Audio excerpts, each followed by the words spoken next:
देवीदास अर्जुन कालभूत, मुक्काम मासोद, तालुका काटोल. माझी ही रेशीमची शेती 17 वर्षापासून चालू आहे. V1ची ही जात आहे आणि आताच ब्याज अधिक घेतलेली आहे मी. माझ्या बागेमध्ये हे V1, M5 आणि अनंता ह्या 3 प्रकारच्या जाती लागवड झालेली आहे आणि त्या आपल्या भागात चांगल्या प्रकारे येऊन राहिलेल्या आहे आणि त्यांचा पाला मी बराबर स्टेप बाय स्टेप त्या किड्यांना देत आहोत.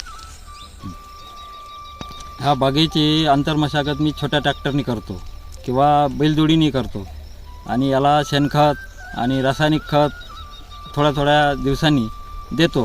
तर 4 बॅचेस होतात आणि त्या बॅचेसमध्ये हा पाल्याची क्वालिटी जर चांगली असली तरच हा किडा चांगला बनतो आणि त्यांना ज्या वेळेला पाण्याची गरज आहे, ताजा पाला देणे आहे, त्यावेळेला त्याला पाणी देऊनच त्या किड्यांना तो द्यायला पाहिजे, तर किडा चांगला बनतो. ह्या अंडीपुंजाची बुकिंग मी रेशीम ऑफिसला करतो आणि ते बेंगलोरवरून अंडी मागवल्या जाते.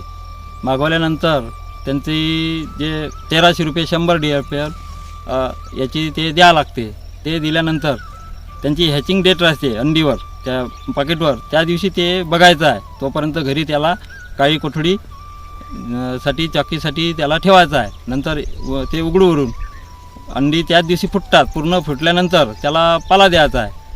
पाला देऊन मग ते एक ट्रेमध्ये टाकून त्याचा पहिला मोल्टपर्यंत त्याचं संगोपन करायचं आहे आणि नंतर त्याला 4 दिवसाच्या नंतर दुसरी मोल्ट येते आणि दुसरे मोल्ट झाल्यानंतर अधिक पुन्हा तसंच पावडर देऊन, विजेचा पावडर टाकून त्याला मग शेतावर डायरेक्ट आणायचा आहे आणि इथे मग ब्रँचेस हातात भरायचे, कवळा पाला हा त्याला द्यायचा आहे. तर असं पुन्हा 2 वेळेला अधिक इथे 2 मोल्टिंग होतात, 3रा आणि 4था. नंतर रेग्युलर 5वा मोल्ट 4था मोल्ट पास झाल्यानंतर 7 दिवस ते पूर्ण खातात आणि 7व्या दिवशी बराबर ते कोशावर आली की खाणं पाला बंद करते आणि कोश टाकण्यास सुरुवात करते. त्याच्यावर नंतर चंद्रिका टाकून त्या 24 तासामध्ये पूर्ण कोश आपला विणून तो माल तयार होऊन जाते. त्यासाठी 4 दिवस पक्का होऊ द्यायचा आणि फोसट डागी हे अलग करायचे, डबल अलग करायचे, 2 ऐनं बांधलेला आणि चांगला फ्रेश माल हा कट्ट्यात भरून बीड बाजार, जालना किंवा बेंगलोर ह्या ठिकाणी नेऊन चांगल्या प्रतीनं आपला माल तो विक्रीला पडतो. माझं संगोपनगृह 30x50 मी पक्कं बांधलेलं आहे. वरतून त्याला हवेशीर ते असतात म्हणून त्याला जाई दिली आहे लोखंडाची. आतमध्ये मुंगी, माकोडा, विजगुळ, साप हे एकही काही यायला नको आहे.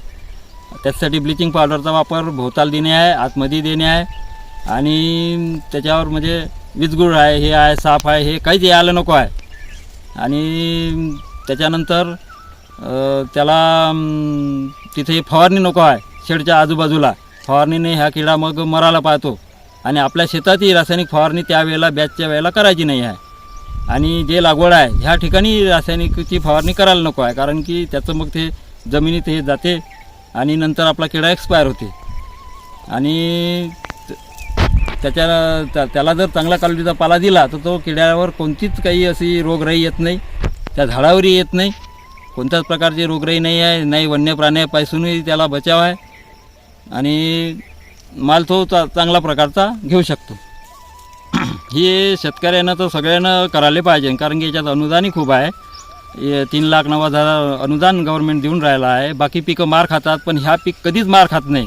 माझा आता 17 वर्षाचा अनुभव आहे की हे याच्यावर जर निसर्गावर मात करणारं त्याच्याने प्रत्येक कास्तकारानं काही नाही काही 1 एकर 1.5 एकर त्याच्याप्रमाणे हे करायला पाहिजे.